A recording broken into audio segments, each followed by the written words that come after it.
Is it the end of an era or just a necessary pause? Novak Djokovic, one of the greatest tennis players of all time, has decided to withdraw from the Rome Masters 1000, a tournament that has historically been key in his preparation for Roland Garros. This news has caused a real earthquake in the tennis world. The Serbian, who hasn't won any titles this year, seems to be going through a delicate phase. Today we tell you why this decision has raised so many alarms, how it affects his preparation for Paris, and what it could mean for the immediate future of global tennis. The 2025 season for Novak Djokovic began with question marks, and as the tournaments have gone by, the doubts have only grown. His early exit at the Australian Open hinted he wasn't at 100%, but no one expected that trend to continue. Since then, he has participated in 5 tournaments, and in 4 of them he was eliminated in his first match. Only in Miami did he manage to reach the final, but there he faced a young and explosive Jakub Mensik, who not only defeated him but denied him the long-awaited 100th title. That match was a mirror of his year, brilliant at times, but lacking consistency and precision. Afterwards, at the Madrid Masters, he lost again in his debut, a clear sign that his form is not at its best. For Djokovic, competing in Rome was more than just another calendar date. The Foro Italico tournament has historically been one of his favorites. He has won there 6 times and reached just as many finals. He has always considered it the perfect thermometer to measure his level before the most demanding challenge, Roland Garros. That's why his withdrawal has had such a big impact on the tour. But why has Djokovic decided not to play in Rome? The official reasons point to the need to take care of his body and not take risks before Paris. However, some believe the issue goes beyond the physical. At 37, Novak is no longer the infallible player he seemed a decade ago. Time is relentless, and the ATP circuit demands constant intensity that even the greatest are starting to struggle to maintain. Djokovic's withdrawal also sends a very clear message to his rivals: this Roland Garros will be very different.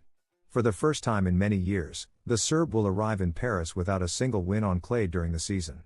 He will have played only 2 matches on the surface, one in Monte Carlo and one in Madrid, and in both he lost earlier than expected. The reigning French Open champion will be at the starting line, yes, but with far from ideal preparation. And as Djokovic steps away, another name returns: Jannik Sinner. The Italian is back in action right in Rome, his homeland, after serving his doping suspension.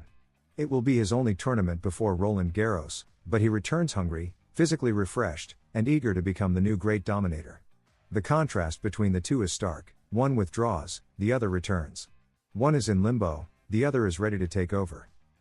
Novak Djokovic has made a risky but necessary decision. Not playing in Rome means arriving with less match practice but also less wear and tear. The big question is whether that will be enough to perform at his best at Roland Garros, a tournament he has already won 3 times, but which this year seems more uncertain than ever for him. The Rome Masters 1000 loses one of its great figures, and the ATP circuit enters a new stage where everything is up for grabs. Djokovic remains a giant, but age, pressure, and his body are beginning to remind him that time waits for no one. Still, if there's one thing his career has shown, it's that you should never count him out. Paris will be the final test. Is this Novak Djokovic's farewell to Madrid? After a surprising defeat in his debut against Italian Matteo Arnaldi, the Serbian tennis player hinted at what could be one of the most shocking news stories of the year: the possibility of never playing again in the Spanish capital. At 37 years old and with a trophy case that places him among the greatest in history, Noel is going through a transitional stage that he himself has described as a mental and physical challenge. Today we explore the statements that have shaken the tennis world and what they could mean for his future on the circuit. The Madrid Masters 1000 was a regular stop in Djokovic's calendar, a venue where he has won the title 3 times and has always been warmly welcomed. But the 2025 edition may have marked the end of his story at the Caja Mágica. After losing in just 2 sets to Arnaldi, the Serb was clear and direct: this could have been my last match in Madrid. I don't know if I'll be back. The loss was tough, but what stood out the most were his post-match reflections. He spoke about a reality that is beginning to weigh on him: the lack of competitive rhythm, the changing sensations on court, and the impact of age on his body. It's a completely new feeling for me, he admitted, recognizing that it had been more than 20 years since early exits became a regular occurrence. Despite the blow, Djokovic hasn't lost focus. He said he enjoyed Madrid more than other recent tournaments, although his level is still far from what made him dominate the circuit. He said he felt grateful for the love from the Madrid fans, but also acknowledged that he has to accept what's coming. I guess that's the cycle of life. With his sights set on Roland Garros, Djokovic knows his chances have diminished, but he's not willing to give up. Although he admitted he's not arriving as the favorite, he hopes that shift in the narrative will work in his favor. Maybe that will help, he said. For someone who has made mental control one of his main weapons, pressure can become fuel. The most revealing part of his speech was the way he accepts this new stage with humility and self-awareness. He no longer seeks perfection, but rather the most efficient way to adapt. He knows his shots, his movement, and his body no longer respond the way they used to, but he still believes he can compete on the biggest stages. And in the midst of that sincerity, there was also room for nostalgia. He spoke of his love for the Manolo Santana Central Court, which he has often described as his favorite in the world. But even that emotional bond wasn't enough to ensure his return. It could be my last time here. I hope not, but it could be, he concluded. Djokovic's words have shaken the hearts of tennis fans in Madrid. Are we witnessing the end of his journey in the Spanish capital, or is it just a pause in his legendary career? The uncertainty is total, but one thing is clear: Noel is in a deep phase of reflection, where legacy and health matter more than ever. As Roland Garros approaches, the big question is whether he can reinvent himself once again and prove, like so many times before, that he should never be counted out. Because if anything has defined his career, it's precisely his ability to rise when everyone has written him off. Is Carlos Alcaraz destined to surpass tennis legends? During the Madrid Masters 1000, Novak Djokovic made one of the boldest statements in recent times. The Serbian, world number 5 and a member of the historic Big Three, delivered a verdict on the young Mercian, stating that we can already say he's done more than we did at his age.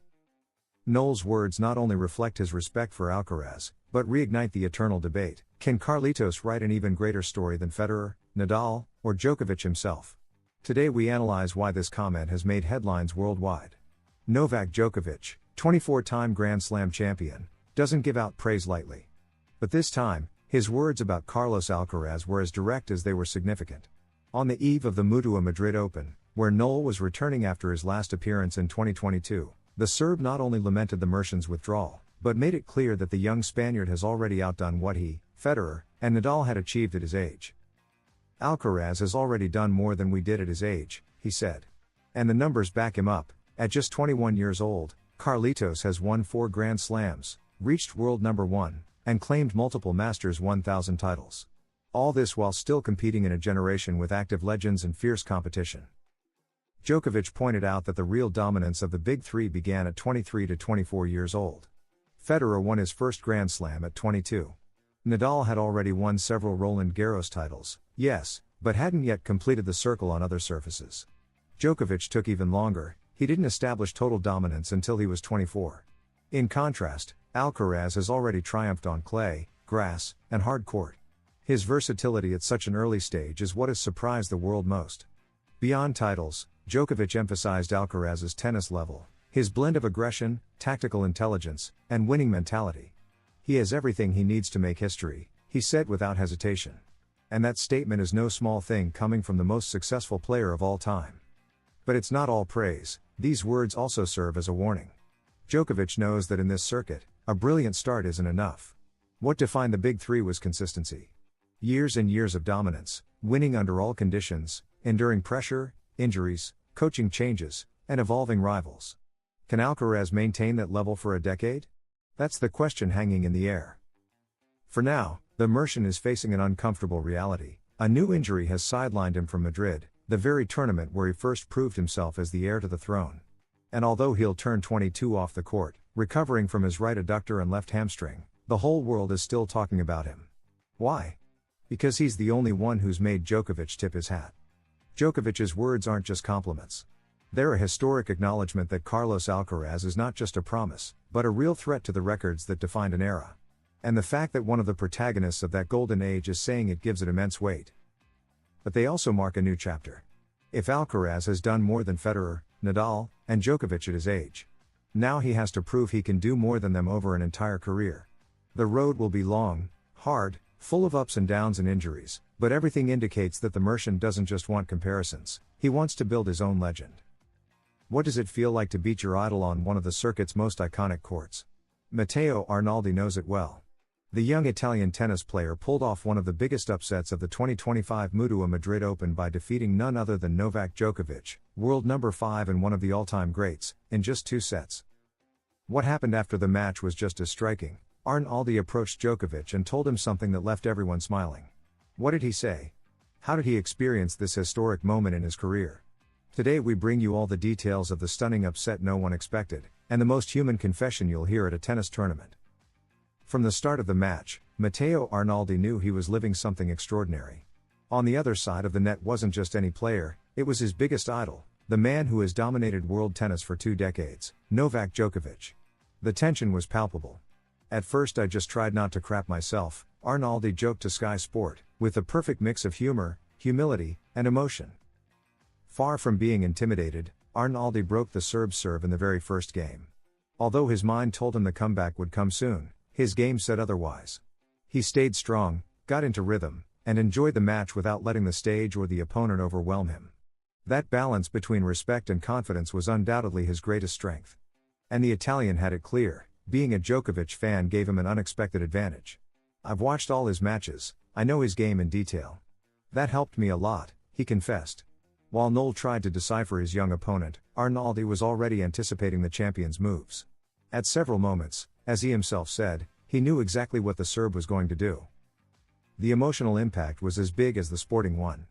Beating your idol, the one you grew up watching lift trophies, isn't something you experience every day.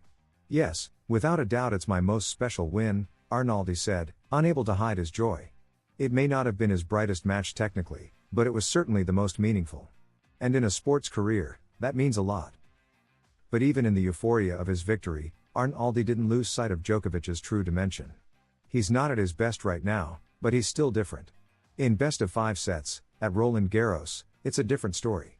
For me, he's still one of the favorites, he said with maturity and respect. His words showed that the Italian didn't just win a match, he won it with a clear and realistic vision of the tour. And yes, his final line was the cherry on top, it's a victory I'll tell my kids about. You don't beat a legend every day. Much less when that legend is your personal hero. Arnaldi didn't just defeat Djokovic on the court, he also won the crowd's heart by making history while staying grounded. Arnaldi's performance wasn't just a victory on the scoreboard. It was a statement of intent. He proved that even in a circuit dominated by big, established names, there's always room for the brave, the hard-working, and the dreamers. His triumph over Djokovic was both a tribute and a rebellion. Matteo Arnaldi didn't just beat a champion, he beat fear, pressure, and the myth he had built in his own mind. And he did it playing the tennis of his life, on one of the most important stages in the world. Do you think Arnaldi will be a future star of world tennis? Were you surprised by his victory over Djokovic? Tell us in the comments what you thought of this great match, and don't forget to subscribe to the channel so you don't miss the most exciting moments of the 2025 Mutua Madrid Open. Hit the bell, share this video, and remember, in tennis, dreams are also played with a racket. See you next time.